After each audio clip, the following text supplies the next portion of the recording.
What is up, YouTube? We are in the midst of a little bit of mid-league controversy. Here is a beautiful meme that user I want to give credit. Professional logo make has designed. He says the PoE Reddit starter pack. People complaining Sulphite changes massive nerf, i.e. why I will never buy another supporter pack again. Can we talk about Delve boss frequency instead of Sulphite costs? Whoever came up with the defeat Delve boss 1 through 3 challenges is probably an insane maniac who loves to see people's souls crush. Map drops are so fucking terrible this league. How are people supposed to access Delve when they can't access red maps with only 96 completed on their atlas? Oh my gosh. Depth 108. My wife's son only lets me play for 2 hours a week. This is great. All right, so yesterday a patch came down, 3.4.3, and it was not received well. Period. It was not received well at all. The changes to the way how Sulphite balancing worked were not positively received by anybody on the forums, by anybody in-game and global chat, by anybody on Reddit, even by the streaming community as well. Like, pretty much anybody that had anything to say about this had negative feedback. And I just want to take a moment to again say, good job, GGG, because look at this. This is less than 8 hours. Less than 8 hours after a live patch goes through, Chris has a development manifesto and already explaining new changes based on the changes that they just made, like the 8 hours previously, and an admission that they were wrong and a solution provided. So this is the best gaming company that communicates with their community, bar none. They beat everybody. Anybody that's complaining about Riot or Blizzard or EA, like, come play Path of Exile. Maybe you don't like Path of Exile as a game. Okay, I can understand then why you wouldn't play it. But Grinding Gear Games is the best and has the best community approach in responding to community feedback, bar none, in the entire gaming community. So here we go. Let's jump into the development manifesto. Delve costing changes. Today we deployed 3.4.3, which contains some large changes to how Sulphite is acquired and how delves are costed. Our model, based on live gameplay data, showed that the changes to 3.4.3 would result in 25% more delving for the average player who is playing at a given tier of maps. The place where this breaks down is for players whose map base is insufficient for the depth they are playing at. So in other words, you're deeper in your delve than you would be at the equivalent stage of Atlas completion. Okay? He says, we were assuming that players were playing at approximately the equivalent depth in the mine that corresponded to the same difficulty in the Atlas. Community feedback so far suggests that we were wrong about this. All right? Like, look at this. This is the lead game dev. This is Chris Wilson, the guy that started Grinding Gear Games, him and 2 other guys. Like, straight up saying, hey, we were wrong, right? This is the second time in less than 2 weeks. I want to say it's like 11 days that Chris has said, hey, you know what? We made a mistake. We were wrong on this, and so we're going to change it. Again, bravo. No arrogance, no pride. Just, hey, we want to make an awesome game, and so we're going to work on it. Because of our use of an exponential curve, a difference in just a couple of tiers of maps has a very large difference in Sulphite gain, and this means that if you can't sustain tier 16 maps, which most of us cannot, you will have a vastly different amount of Sulphite than someone who can. In order to address this, we are reducing the ramp of Sulphite during maps, and we are changing the curve from exponential to linear. This means, for example, that the difference between someone sustaining tier 16 maps and someone sustaining tier 12 is much, much lower than before.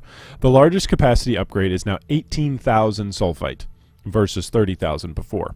To give you an example of the new scaling, if you have more than 18k Sulphite at the time the patch is deployed, it'll be capped to 18. So hopefully nobody over the last 8 hours has spent a whole bunch of time upgrading their Sulphite. I hope not. The best way to gain Sulphite is still tier 16 maps, but someone playing at lower tier maps will still get a reasonable amount of Sulphite as well. At the same time, we are still retaining the thing we actually wanted to fix, which is that maps are a lot more rewarding than non-maps for progressing in Delve. These changes will be deployed today, which, by the way, they already went live. In addition to this change, we have a few other tweaks we are making. We fixed a bug that affected parties with an even number of players where Sulphite gain was based on one less party member than the party actually had. This bug has now been fixed in. This bug has been in since before 3.4.3 and didn't affect everyone, but certainly didn't help the situation. It's fixed now. Capped the maximum sulfite cost of delves at length 6. These relatively rare long delves could sometimes require more sulfite than your overall capacity. Reduced the sulfite costs of longer delves starting at length 2 slightly with a larger discount for longer lengths. At length 6, the discount is 25%. Longer delves already have better rewards than shorter ones and are now discounted to incentivize players further for choosing them. Provided slightly more sulfite bonus for map item quantity. Ooh, interesting, right? So now map quant actually affects your sulfite gains.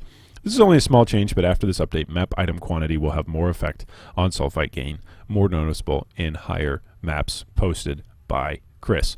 All right, so round of applause again for the whole team that they got back to us. They got back to us quick. I mean, within 8 hours of patch 3.4.3 going live. Like, they've already got a development manifesto about, hey, this is what we intended to do, and we understand that the numbers need to be tweaked, and so we're going to tweak them.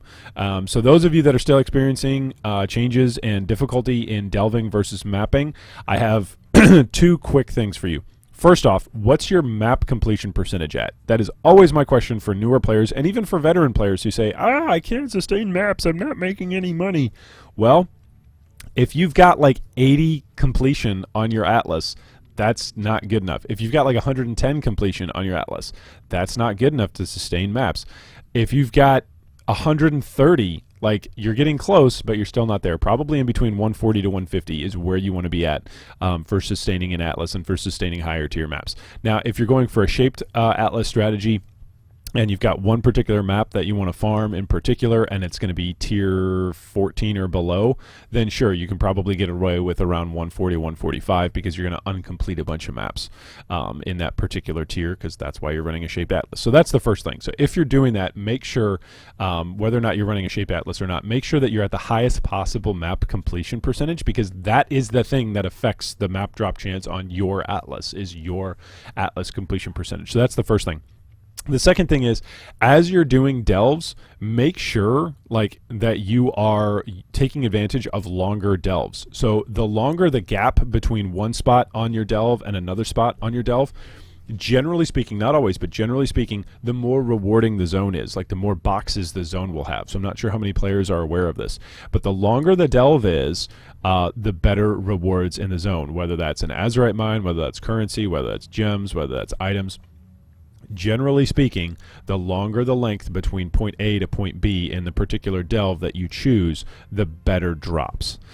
So as you're looking to do delves, make sure that you're taking advantage of those long delves. Don't just go, oh, I don't have enough sulfite for this, I'm going to do 3 short delves. Well, this is part of the reason why you're seeing a bunch of crap loot, or less loot than what you're seeing other people get. So take advantage of those longer delves. All right, everybody, let us know down in the comments, what do you think? Is there a better gaming company in terms of communicating with the player base than Grinding Gear Games? I don't think there is.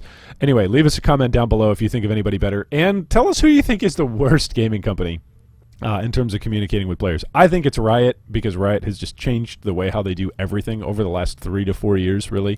But that's just a personal opinion. That's a side tangent. Anyway, leave us a comment down below. Let us know. And as always, gently caress that subscribe button for more Delve content.